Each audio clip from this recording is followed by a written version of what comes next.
The human engineer did not know that the alien woman whose armor he was repairing was a queen. Kieran Dunn didn't ask questions. Not anymore. Not after the last job, when a faulty plasma rifle exploded in his hands and cost him 3 fingers, thankfully regrown. Or the time he repaired a mercenary ship and ended up being interrogated for weeks because the guy turned out to be a war criminal. Now, Kieran kept his head down and his mouth shut.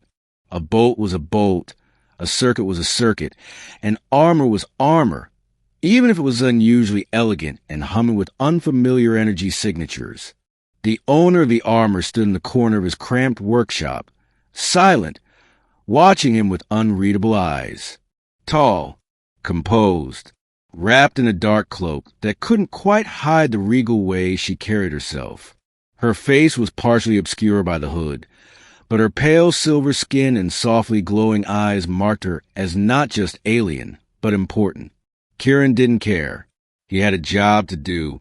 You, took a plasma bolt to the chest plate, he said, gesturing to the scorch marks.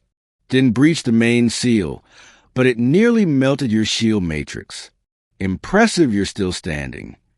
She didn't reply. He shrugged and got back to work. Her armor was unlike anything he'd seen. Made of a flexible metal that shimmered like starlight, layered with reactor panels that seemed to shift under his touch. The core power cell was small, but pulsing with contained energy, like a beating heart.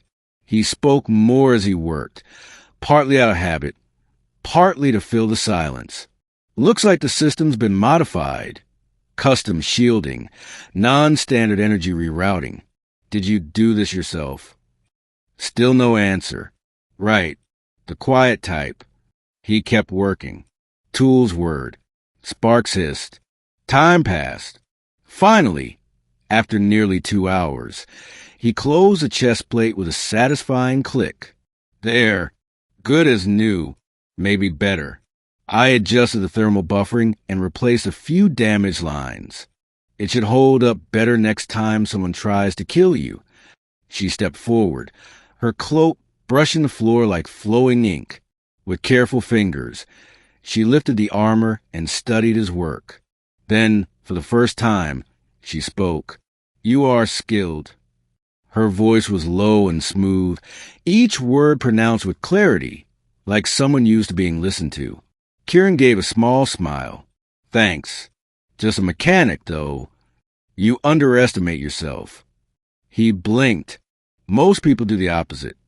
She looked at him then, really looked at him, and Kieran felt like she was scanning his soul. Finally, she said, You do not recognize me. He shrugged. Should I? She stepped closer, pulling back her hood. Kieran's breath caught.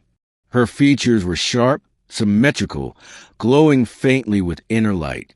A thin circlet rested above her brow. Simple, elegant, unmistakable. He'd seen her face on broadcasts, in treaties, even on currency.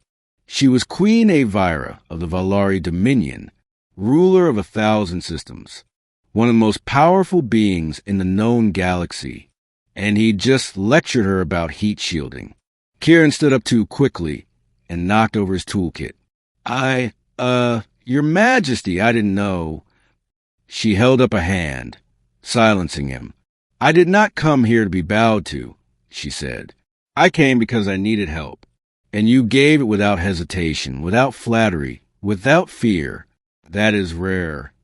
He stared at her, half expecting soldiers to crash through the walls.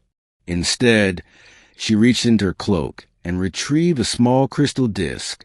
She placed it gently in his hand. It hummed softly in his palm. What is this? He asked.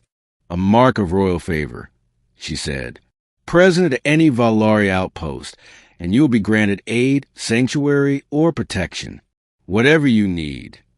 He stared at it, stunned. Why me? She smiled faintly.